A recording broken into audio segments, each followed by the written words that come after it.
네, 시장을 보는 눈을 키우는 시간입니다. 우리 시청자분들 다 주지하다시피 내일 이제 윤석열 대통령 취임과 더불어 이제 새 정부가 출범합니다. 미래 모빌리티 육성을 국정 과제 중에 하나로 선택했는데요. 선정했습니다. 자, 자동차 업황 점검 한번 해보고 미래 먹거리 이쪽 분야에서 무엇이 있는지 오늘 대림대 미래자동차공학부 김필수 교수님 함께해 주십니다. 안녕하세요, 교수님. 네, 안녕하세요. 안녕하세요. 예. 네. 교수님, 요즘 자동차 공학부에서 내연기관 그쪽 뭐 많이 가르치고 학생들도 공부합니까? 아직까지는 내연기관차를 주로 한다 이렇게 보고 있는데요. 아, 그렇습니까? 전기차가 기하급수로 증가를 하면서 과목도 전기차나 수소차 또 하이브리드차 이런 모델들이 많이 늘어나고 있거든요. 어허, 그런데 예. 대학에서는 능동적으로 대처를 하지 못해요. 그러다 보니까 대학에서는? 아직까지는 매우 취약하고 또 자동차공학 쪽에 대부분 95% 이상이 내연기관차 전공한 교수님들입니다. 네네. 그러다 보니까 전기차는 엔진 변속기 빼고 배터리 모터가 들어가기 때문에 완전히 시스템이 움직이는 가전제품이거든요. 그런 측면에서 대학에서 좀 더 미래지향적으로 교과과정 개편이라든지 전문가 양성 프로그램이 절대적으로 부족하기 때문에 좀 더 서둘러야 된다 이렇게 말씀드릴 수가 있습니다. 예, 그렇겠네요. 예, 먼저 첫 번째 한번 여쭤보고 싶은 게 그동안 우리가 늘 들었던 게 뭐 차량용 반도체 부족 현상, 그래서 네. 뭐 주문해서 차 기다리는데 뭐 6개월, 1년 뭐 이런 소리도 들리고. 맞습니다. 뭐 외제차도 마찬가지더라고요. 맞습니다. 똑같은 상황이라고 보시면 좋을 것 같아요. 그런데도 현대차, 기아차 괜찮았습니다. 실적이. 뭐 괜찮았습니다. 1, 4분기가 실적이 괜찮았는데 네. 작년 같은 기간 대비해서는 이 어떤 이 차량 매출 측면에서 전체적으로 이 대수 측면에서 좀 줄었어요. 근데 수익은 굉장히 커졌습니다. 그 이유는 작년에 비해서 차량용 반도체 부족 현상이 좀 해소된 이유도 분명히 있고요. 네. 또 한 가지는 현대차 제네시스 모델, 프리미엄 모델이 재작년에 비해서 작년 같은 경우가 미국에서 3배 이상 판매가 늘어나면서 수익률이 고급 프리미엄인 경우에는 훨씬 더 높거든요. 따라서 전체 총 매출 대비해서 수익 구조가 훨씬 커졌다는 거. 기아차도 현대차도 똑같이 좋아졌다는 거. 근데 아직까지는 차량용 반도체 부족 현상이 지속되고 있고 몇 년 동안 지속될 가능성이 큽니다. 더욱이 이제 우크라이나 침공으로 인해서 전 세계적으로 경제적 주름살이 상당히 커지고 있는 측면도 있고요. 네. 또 러시아 상트페테르부르크 공장 23만 대 생산하고 있는데 여기도 지금 운영 중지돼 있기 때문에 아마 그 부분에 대한 영향이 추후에 좀 있지 않을까 이렇게 예상을 하고 있습니다. 네. 아무래도 1분기는 고마진 제품으로 실적에 선방하기는 했지만 여전히 자동차 차량용 반도체에 대한 문제도 여전히 해소가 되지 않았고 또 러시아 사태와 관련한 불확실성이 좀 남아 있는 상황에서 지금 현대차 그룹도 전기차로서 성장해서 또 박차를 가하고 있지 않습니까? 그런데 테슬라가 계속해서 주도하는 양상, 유독 성과가 두드러지게 나타나고 있다 보니까 1분기에도 순이익이 7배나 급증을 했어요. 네. 그러니까 결국에는 이쪽은 로열티와 함께 그 판가전을 그대로 하고 있기 때문에 이렇게 성과가 두드러진 거잖아요. 맞습니다. 현대차 그룹이 과연 전기차 시장에서의 지금 위치가 어느 정도이고 테슬라의 이런 아성을 과연 무너뜨릴 수 있을지에 대한 앞으로의 방향은 어떻게 보실까요? 앞으로 몇 년 정도 있으면 테슬라의 독주가 주춤할 수밖에 없다 이렇게 예상을 합니다. 물론 테슬라 자체가 전기차 혁신의 아이콘인 건 맞습니다. 그리고 이미 5, 6년 전에는 자동차 제작사들이 아직도 내연기관차에 미련이 많이 남아서 좀 더 밀어내기를 많이 했죠. 네. 왜냐하면 기존에 만들어 놓은 거 수익 구조를 좀 극대화시킬 필요가 있거든요. 그러다 보니까 5, 6년 전에는 전기차에 대한 올인을 하질 않았어요. 그래서 독주가 테슬라가 있었지만 최근에 들어와서 테슬라의 장점이라는 게 OTA 같이 실시간 소프트웨어 업데이트라든지 또 오토파일러 같은 자율주행 쪽이거든요. 이 부분들이 최근에 글로벌 제작사 현대차 그룹도 많이 쫓아왔기 때문에 뭐 아시겠지만은 작년에 이 GMP를 통해서 전용 플랫폼에서 나온 모델 자체가 아이오닉 5나 EV6 세계 시장이 휩쓸고 있습니다. 네. 차가 없어서 못 팔 정도고 또 그동안에 이 불모지라고 얘기했던 일본 시장에 이번에 진출을 했지만은 이번 달부터 본격적으로 판매가 시작됐거든요. 근데 이 평가 자체가 혐한 정서가 있음에도 불구하고 평가가 굉장히 호평을 입고 있습니다. 그러니까 괜찮다, 차가 네, 좋다. 일본 내에서도 아마 테슬라하고 이 현대차 아이오닉 5의 싸움이 될 것이다 이렇게 예상할 정도거든요. 예. 그런 측면에서 보면은 뭐 미국과 유럽 뭐 현대차에 대해서는 글로벌 선도 주자로 이미 도약을 했다. 뭐 수소차 같은 게 시간이 좀 더 걸리겠지만은요. 전기차는 선도 주자인 것은 분명한 사실이고 또 테슬라와의 격차가 많이 좁아졌다는 겁니다. 따라서 3, 4년 정도 있으면은 현대차 그룹 또 이 GM이나 폭스바겐 이런 데들이 치고 많이 나오고 있기 때문에 아마 다양한 모델이 치열하게 싸우면서 지금과 같은 독주는 한계성이 있을 것이다라는 부분들이 많이 얘기 나오고 있다 이렇게 보고 있습니다. 아니 아이오닉 5가 유럽 시장에서 올해의 차로 선정이 될 정도로 확실히 유럽 시장에서의 전기차의 그 지위를 계속해서 획득을 해가고 있는 것 같아요.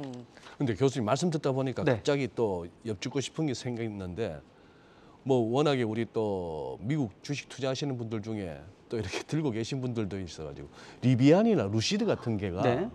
차 만들기가 그렇게 어렵습니까? 전기차. 굉장히 어렵습니다. 예를 어렵습니까? 들어서 뭐 예전에 수소 트럭 만든다고 했다가 문제가 되는 리콜라. 기업도 있죠. 리콜라가 네. 있었죠. 그거는 뭐 처음 봤을 때부터 좀 문제가 있다 이렇게 봤어요. 그건 사기성이 농후했고. 예, 스택이라는 거 장치 자체가 그렇게 간단한 얘기는 아니거든요. 그리고 수소 트럭이 4년 전에 액션트라고 현대차 그룹이 스위스부터 유럽 쪽에 네. 진출을 하고 있는데 이거를 세계 최초로 만들었지만은 굉장히 어려운 기술이에요. 이거를 스타트업에서 몇 년 준비해서 만든다는 거 어려운데 도리어 전기차라고 얘기했으면 좀 더 낫을 거예요. 이 차라리? 수소차보다 완성도가 훨씬 더 빠르고 예. 또 우리가 우스갯소리로 전기차는 우리가 초등학생들도 맞는다 이렇게 얘기를 하거든요. 예. 왜냐하면 장난감 보면 배터리 모터 밖에만 있으면 장난감 차가 바로 맞아요. 전기차입니다. 전기차입니다. 그러니까 효율이나 여러 가지 안전 측면에서 얼마큼 완성도를 높이느냐가 차이점이기 때문에 지금 말씀하신 루시드라든지 이런 스타트업들이 제2의 테슬라가 되기 위해서 노력을 하고 있는데요. 간단하지는 않습니다. 간단하지는 왜냐하면 않다. 말은 나오고 있는데 실제로 양산 모델이 뭐 아직 100대뿐이 안 된다든지 아직 체계적인 양산 체제가 좀 안 돼 있고요. 또 실제로 목소리만 나오지 실제로 양산차에 대한 것들은 시간이 좀 걸리고 완성도를 높이는데 시간이 걸리거든요. 테슬라만 하더라도 그동안 10몇 년 동안 적자였다가 지금 흑자로 전환되게 몇 년 안 됐습니다. 그런 측면에서 보면은 제2의 테슬라가 나오기에는 간단치는 않다. 그만큼 이 전기차의 요구 조건도 굉장히 많이 높아지고 있고 또 다양한 글로벌 제작사에서 나오는 전기차의 다양성이 워낙 커지면서 이 완성도를 넘어가야지 소비자의 이목을 집중시킬 수밖에 예. 없기 때문에 시간이 좀 걸릴 것이고 이런 스타트업은 눈여겨보시는 것이 좋다. 무작정 투자하시기보다도 아. 눈여겨 좀 잘 보셔야 될 것 같습니다. 알겠습니다. 그러면 저기 우리 새 정부에서 국정 과제에 모빌리티가 네. 들어가 있습니다. 거기다가 뭐 UAM 같은 것도 상용화 추진 이런 얘기들도 들리는데 제가 궁금한 거는 교수님 보시기에 어느 정도 고민하고 어느 정도 준비돼서 나온 그 명제인지 그리고 수혜를 네. 받을 수 있는 우리 국내 기업 그룹이라면은 네. 어떻게 보시는지. 지금 이번 정부가 들어오면서 상당히 긍정적으로 보는 거는 민간 차원의 이 활성화라는 거예요. 그러니까 시장 경제를 활성화시켜서 관 주도보다 관은 예. 후원하고 마중물 역할을 하겠다는 이 뜻이 있기 때문에 아마 기업의 입장에서는 상당히 반기는 부분들이 많다고 보고 큰 있어요. 변화죠. 맞습니다. 네, 더욱이 네. 이제 모빌리티 플랫폼에 대해서는 지금 반도체라든지 또 인공지능이나 아까 말씀하신 UAM 같은 거 네. 이런 여러 가지 이 미래의 모빌리티 수단에 대한 부분들을 포인트를 많이 잡고 있어요. 근데 뭐 아시겠지만은 미래는 자율주행 전기차, 자율주행이라는 것 자체가 인류 과학 기술의 모든 총합이거든요. 반도체부터 인공지능, 소프트웨어, 반도체 또 배터리든 이런 것들이 총합되어 있는 부분들이니까 아마 이런 융합 제품 측면에서 보면은 이번 정부 들어와서 상당히 모빌리티 쪽에 추진하는 거는 사실이고요. 또 민간 차원의 활성화라는 측면, 또 노사 간의 어떤 균형에 대한 부분들 아마 기업하기 좋은 환경 규제로 맡긴다는 측면에서는 의미가 있고요. 아마 좀 더 모빌리티를 선도그룹으로 갈 수 있는 퍼스트 무버가 되기 위한 어떤 기반이 되지 않을까 기대를 많이 하고 있습니다. 예. 네. 자, 그러면 그 포인트를 자율주행으로 네. 조금 더 맞춘다면 사실 지금 인프라 구축이 제대로 되어 있지 않은 상황이잖아요. 네. 다른 국가 대비로도 우리가 좀 미비한 것도 사실이고요. 네. 근데 이제 미래 먹거리로 자율주행을 비롯한 모빌리티를 최우선 과제 중에 하나로 이제 제시한 만큼 우리 이제 정부, 이제 신정부가 풀어내야 할 가장 큰 과제는 무엇이라고 좀 보세요? 역시 이제 역대 정부에서 가장 크게 잡았던 게 규제 일변도의 포지티브 정책이라는 겁니다.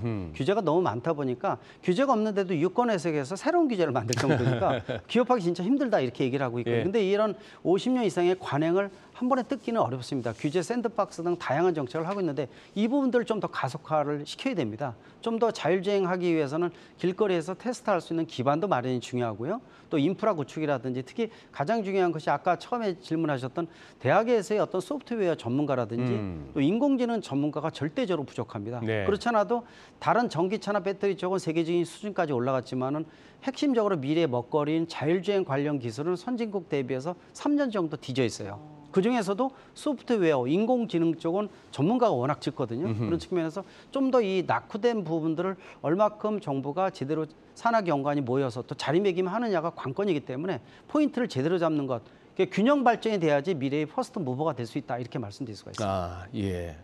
그리고 수소법 개정안 뭐 이제 통과를 앞두고 있다고 하는데 우리 뭐 방송에서도 몇 번 다루고 합니다만 솔직히 이거 일일이 찾아서 읽어볼 만한 분들이 많지 않았습니다. 네. 핵심 내용이 뭐며 쉽지는 않다고 보고 있습니다. 쉽지는 않다. 네, 근데 수소법 관련해서는 수소 경제의 활성화라는 측면에서 예. 수소차라는 것도 있지만은 수소 인프라, 그러니까요. 수소의 생산, 이동, 저장에 대한 인프라 시스템, 플랫폼 조성 이런 것들이 총망라돼 있는 법이기 때문에 상당히 중요한 의미를 가지고 있어요. 네. 근데 우리가 조심해야 될 것은 수소차 지금 우리가 일반인들도 사용을 하고 있는데 차 하나만 포인트를 보면 안 됩니다. 그건 뭐 아주 미미한 거죠. 맞습니다. 그리고 예. 수소차라는 것이 지금 당장은 전기차가 대세라고 보시면 되고요. 물론 수소차가 궁극의 차 중에 하나입니다. 그러나 지금 현재로서는 수소 자체를 석유자원에서 뽑아 쓰는 부생수를 쓴다든지 또 부족하면은 천연가스에서 개질화시켜서 뽑아내고 있거든요.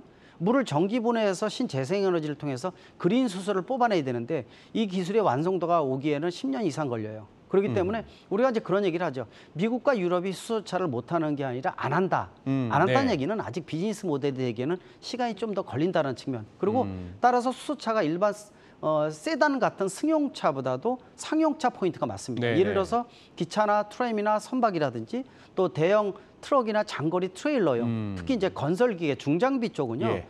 이 디젤을 대신할 수 있는 현재의 기술이 없기 때문에 이거를 대신할 수 있는 게 바로 수소 전기차라고 볼 수가 있습니다. 따라서 대형 장거리 트레일러 같은 또 건설 기계용 수소 전기차 이게 주요 포인트이기 때문에 아마 정부에서도 이걸 관심 갖고 있기 때문에 방향을 좀 틀지 않을까. 현대차에서도 이거에 대해서는 누구보다도 잘 알고 있다는 거죠.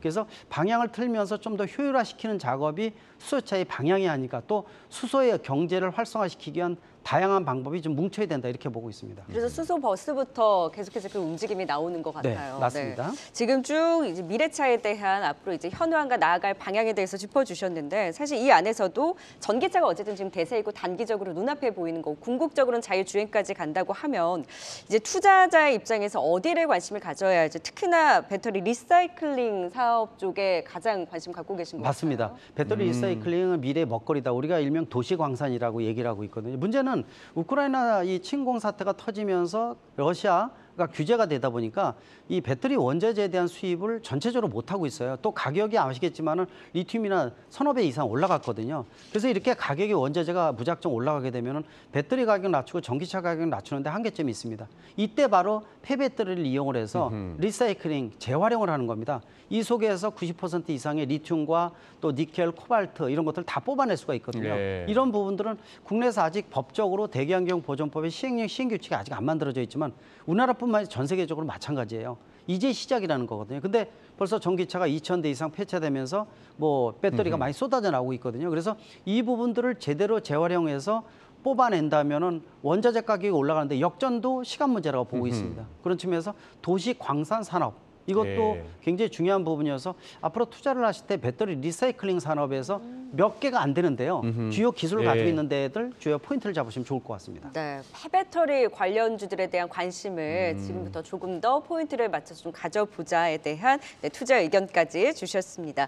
네. 시간 관계상 올해 또 여쭤보지 못하는 게 다소 아쉽네요. 네, 대림대 미래자동차공학부 김필수 교수는 여기서 이만 보내드리도록 하겠습니다. 오늘 말씀 고맙습니다. 네, 고맙습니다.